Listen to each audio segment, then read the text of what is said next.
Hey guys, welcome back to our channel Sharma ji का बेटा imbibe complex concepts.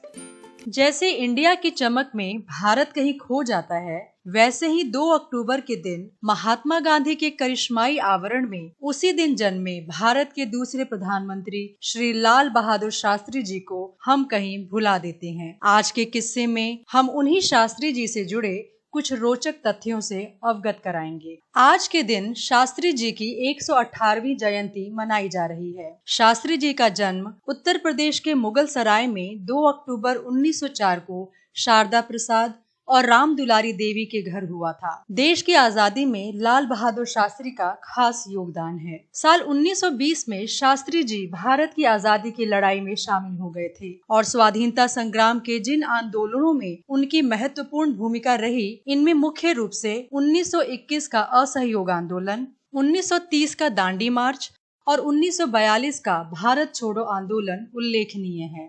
बचपन में ही पिता की मौत होने के कारण वे अपनी मां के साथ नाना के यहाँ मिर्जापुर चले गए। यहीं पर ही उनकी प्राथमिक शिक्षा हुई। उन्होंने विषम परिस्थितियों में शिक्षा हासिल की। कहा जाता है कि वह नदी तैरकर रोज स्कूल जाया करते थे, क्योंकि उस समय बहुत कम गांवों में ही स्कूल होते थे। भारत में गहरी जड़ें जमाने वाली जाति व्यवस्था का विरोध करते हुए 12 वर्ष की आयु में 1917 में उन्होंने अपना उपनाम श्रीवास्तव छोड़ दिया। स्नातक की पढ़ाई पूरी करने के बाद उन्हें शास्त्री की उपाधि दी गई, जिसका अर्थ है विद्वान। 15 अगस्त 1947 को वे पुलिस और परिवहन मंत्री बने। उनके कार्यकाल के दौरान पहली बार महिला कंडक्टरों की नियुक्ति की गई थी। उन्होंने ही अनियंत्रित भीड़ को तितर बितर करने के लिए लाठियों के बजाय पानी के जेट के इस्तेमाल का सुझाव दिया था।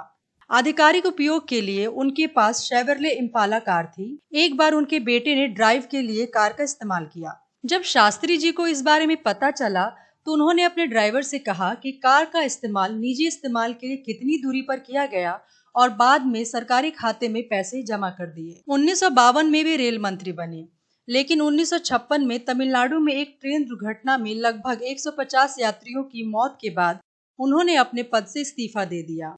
वहीं दूध के उत्पादन और आपूर्ति को बढ़ाने के महत्व को रेखांकित करते हुए उन्होंने श्वेत क्रांति को बढ़ावा दिया। साथ ही भारत के खाद्य उत्पादन को बढ़ावा देने के लिए उन्होंने हरित क्रांति को बढ़ावा दिया। लाल बहादुर शास्त्री के प्रधानमंत्री बनने के बाद 1965 में भारत पाकिस्तान का युद्ध हुआ, जिसमें शास्त्री जी ने विषम परिस्थितियों में देश को संभाले रखा। सेना के जवानों और किसानों के महत्व को बताने के लिए उन्होंने जय जवान जय किसान का नारा भी दिया।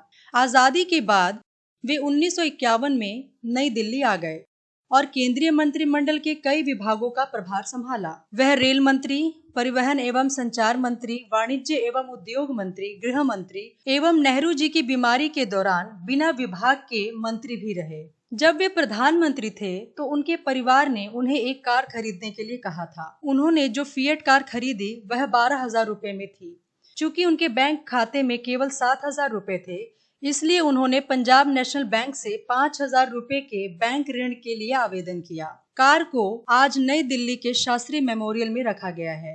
भारत पाकिस्तान युद्ध के दौरान देश में अन्न की कमी हो गई। देश भुखमरी की समस्या से गुजरने लगा था। इस संकट के समय में लाल बहादुर शास्त्री ने अपनी तनख्वाह लेनी बंद कर दी और उन्होंने देश के लोगों से अपील की कि वो हफ्ते में एक दिन एक वक्त व्रत रखें। उनकी अपील को अच्छी प्रतिक्रिया मिली और सोमवार शाम को भोजनालयों ने शटर बंद कर दिए और जल्द ही लोगों ने इसे शास्त्री व्रत कहना शुरू कर दिया। लाल बहादुर शास्त्री जी ने 10 जनवरी 1966 को ताशकंद में पाकिस्तान के साथ शांति समझौते पर करार के महज 12 घंटे बाद 11 जनवरी को अंतिम सांस ली थी। उनकी मृत्यु को आज भी एक रहस्य माना जाता है। वह मरणोपरांत भारत के सर्वोच्च नागरिक पुरस्कार भारत रत्न से सम्मानित होने वाले पहले व्यक्ति थे।